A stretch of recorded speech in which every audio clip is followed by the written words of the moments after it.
Well, we are back with the follow-up to the keyring plier post I just did.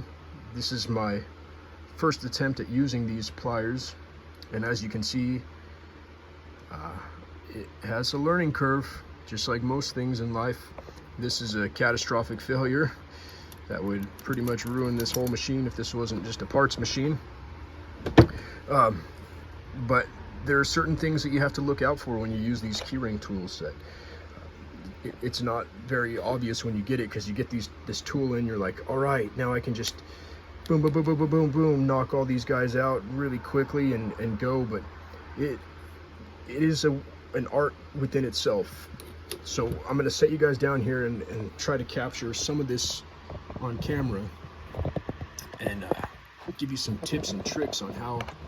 So far, I mean, I've used it for what, 5 minutes. So this is what I've gleaned in this 5 minutes of use. Okay, there's 3 posts carved in to the bottom of these plates. For the Royal machines, there's 3 pins that grab underneath there. It's imperative that you line those posts up with the slots in the tool, because if you don't, you're going to have a bad time. You're going to break key tops because you're going to be fighting against it. It needs the leeway to open up those fingers and slide inside these special grooves. There's 3 of them inside here. And then the other thing I noticed is that if you're at a slight any kind of angle with the tool, you're going to have a bad time. You're going to end up shattering glass. So you kind of have to go at it methodically. You have to give it a little go. Make sure it's lined up in there. Make sure it's not outside of the tabs. Make sure that it's completely level. And I still might pop the glass on this, but once you get the feel for it, and you know the stress zone of glass, because you are crushing glass in between a parallel jaw plier. There is a rubber tip here that protects it for the most part, but it's not going to protect it from this clamping force of 300 pounds of force on a little plate of glass. So like I said, you can't just get in there and yank on them until you really know what you're doing. Once you get the feel for it, like I said, it's a feel thing, just like a lot of things in the typewriter world. And you got to be aware that not all of the prongs that hold these key toppers in, you see this got these 3 things, these are folded over underneath the machine. They're not all going to be lined up exactly like you'd think, straight in.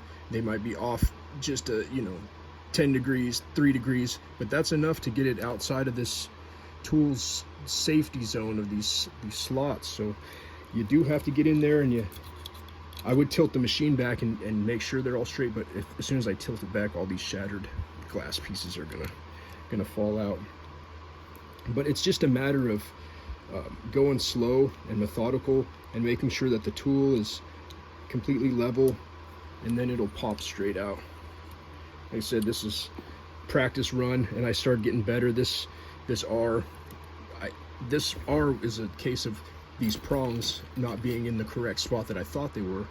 And so what happened was I squeezed so hard to get that in there that the prongs jammed outside of the grooves.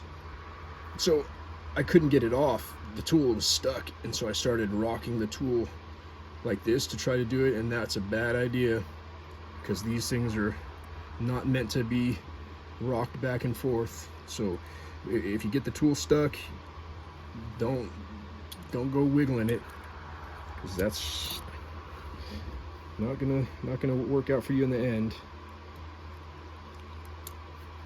And I could have sprayed these key rings with like a WD-40 or some sort of lubricating solution to break up some of the stickiness and the rust, because these key tops are done for. So there's all sorts of goo in here from years and years of neglect. But as you can see, that's basically how it goes. You just gotta treat the tool with respect, and don't just come in here expecting that it to be the miracle drug. And see, I'm not lined up straight. I want to make sure I'm lined up here.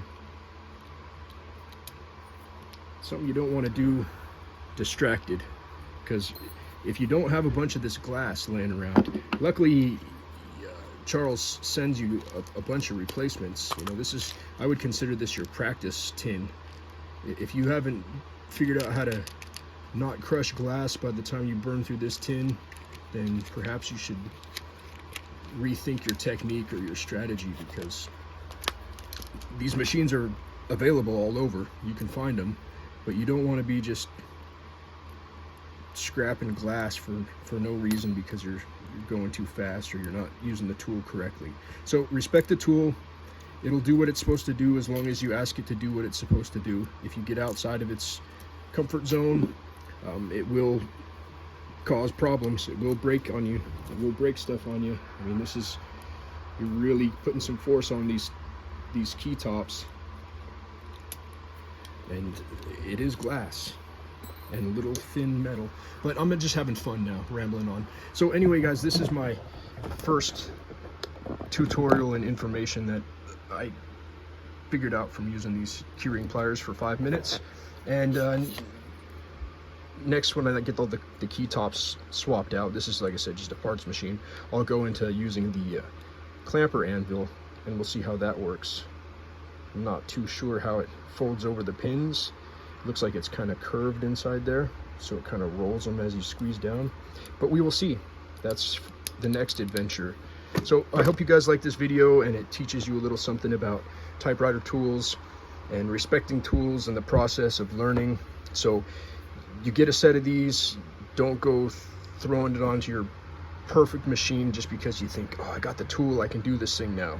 I mean, really make sure you have this down before you go and put it on your prize machine, because it can cause damage. So that is your warning tip of the afternoon. All right, guys, Hot Rod Typewriter Company, and we will talk to you later.